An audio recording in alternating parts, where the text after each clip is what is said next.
Paduano, meron pong manifestation. Kong Paduano, kung ready na po kayo.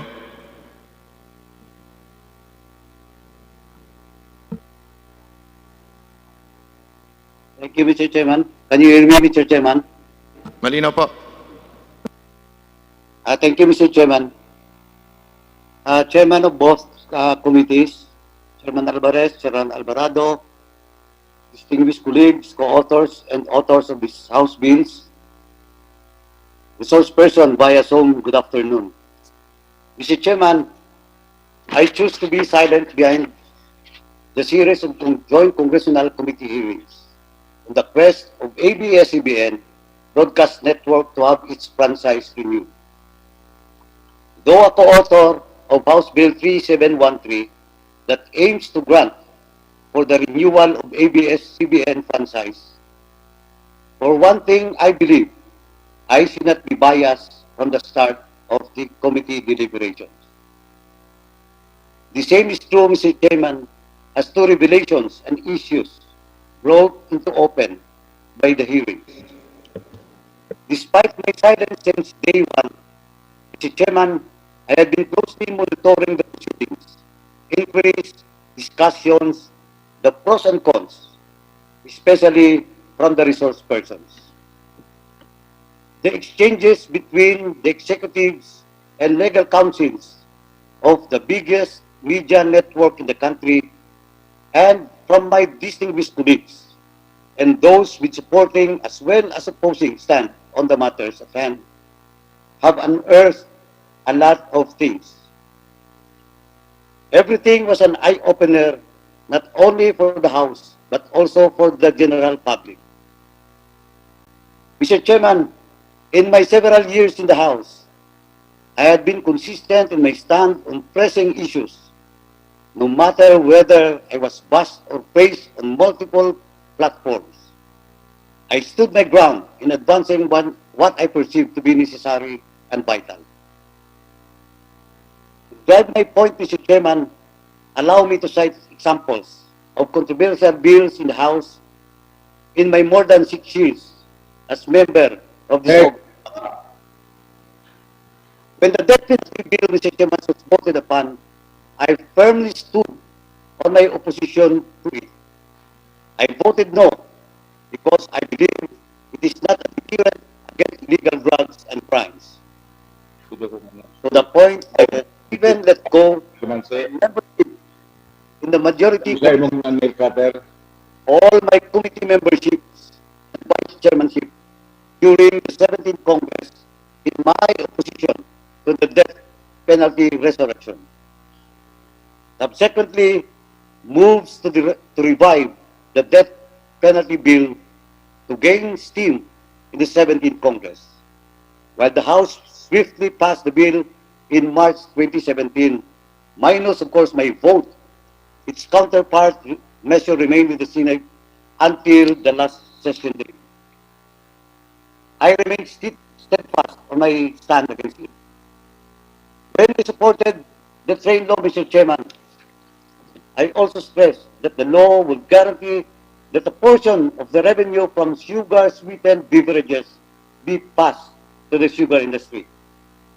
Coming from the sugar-producing region of the country, I had to stand for the interests of the industry that redounds to my region.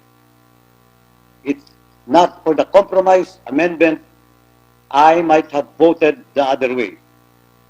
Thanks to former Majority Floor Leader Rodi Pariñas and to former Speaker Pantaleon Alvarez.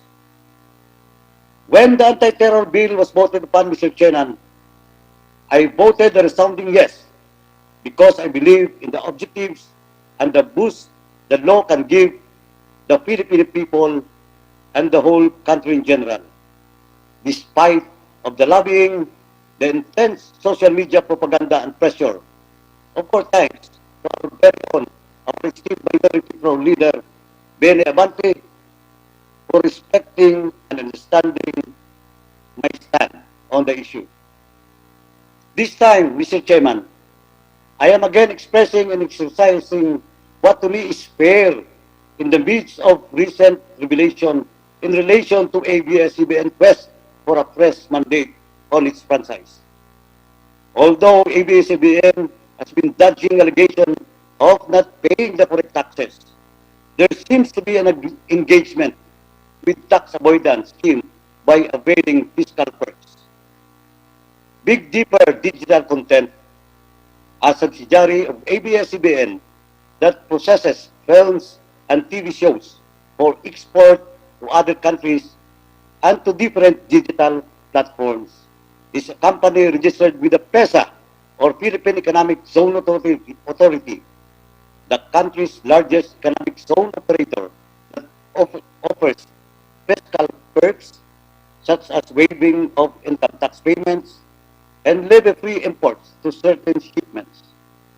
Big Dipper is perceived as a tax shield for the media giant. Legally, Mr. Speaker,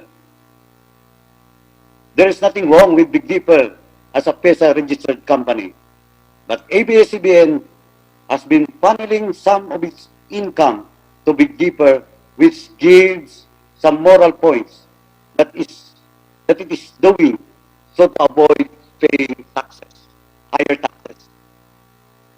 Mr. Chairman, Big Dipper is a vehicle to reduce the amount of taxes ABS-CBN must pay.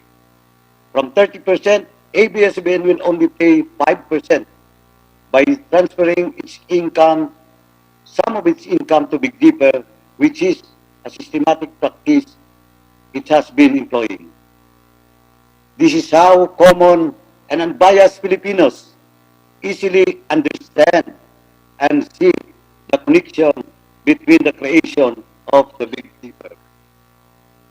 Mr. Chairman, the series of hearings of SUPORTA, but I have also personally experienced in terms of fairness and balanced reporting and in tackling issues through the stations of ABS-CBN. It also brought back issues raised by Senior Deputy Minority Floor Leader Janet Garin, the former DOH Secretary.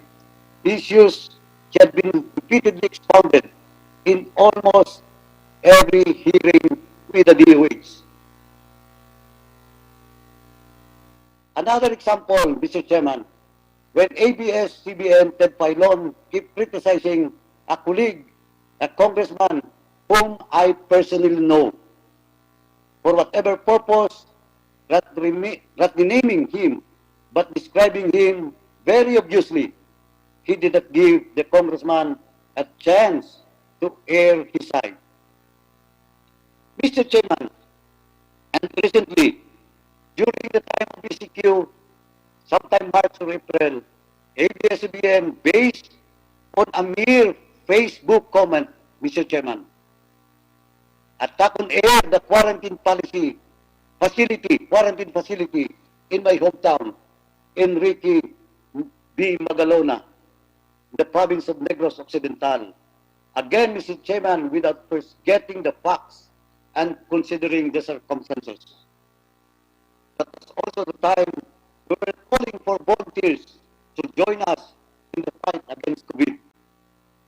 The local government units and volunteers in my hometown were behind the setting up of our first provincial quarantine facility in the province of Negros Occidental.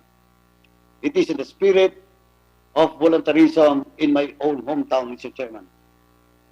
ABS-CBN had been advocating voluntarism, Mr. Chairman, having one of the biggest numbers of volunteers nationwide. And yet, through biased reporting, the facility put up negates that advocacy, Mr. Chairman. In the above cases, that the busting lasted for months without the network getting the side of officials, Mr. Chairman. As the 12 formal hearings on ABS-CBN renewal of its franchise by the Committee on Legislative Franchises and Good Government and Public Accountability ended, with revelations behind the media network made public through its. Though, Mr. Chairman, it is hard for me, I came to a conclusion that I am withdrawing my co-authorship of House Bill number 3713 that aims to grant the renewal of the franchise of ABS-CBN. Mr. Chairman, before I end, I wish to ask for apology and understanding of my distinguished colleagues, Representative Joy Tambunting, the principal author of the said House bill, and to ABS-CBN President, Sir Carlo Katigbak, sir, and to the ABS-CBN family. Thank you for this opportunity, Mr. Chairman. Maraming salamat po. Maraming salamat po, Congressman Paduano. Ang next po na mag-manifest ay si What is your opinion about this topic? Just comment down below. Congressman